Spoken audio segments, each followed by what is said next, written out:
গাছের ডালে একজন বসে আছে। এখন সে পণ করে বসে আছে গাছের ডালে। কি কি পণ করেছে?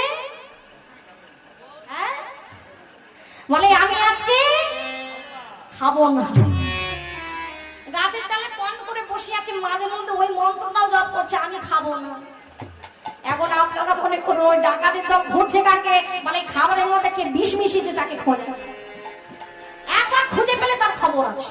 এই কিরে, এটা খুঁজে দেখ না কোথায় কে কোথায় গেল। হ্যাঁ, খাবারের মধ্যে বিষ মিশিয়ে। এখন খুঁজতে খুঁজতে হঠাৎ এক ডাকাতের চোখ গেল কোথায়? গাছের ডালে। পা দুটো ঝুলিয়ে বসে আছে, পা দুটো ঝুলিয়ে বসে আছে। যেই না চোখ গেছে ওই গাছের ডালে, সঙ্গে সঙ্গে ডাকাতরা বলা বলি কোথায়? ওই দেখ, দেখেছিস বেটার কাণ্ড, দেখ গাছের ডালে বসে আছে। ওই খাবারের মধ্যে বিষ মিশিয়ে আর কেমন গাছের ডালে লুকিয়ে বসে আছে দেখ। না, আরে নামাও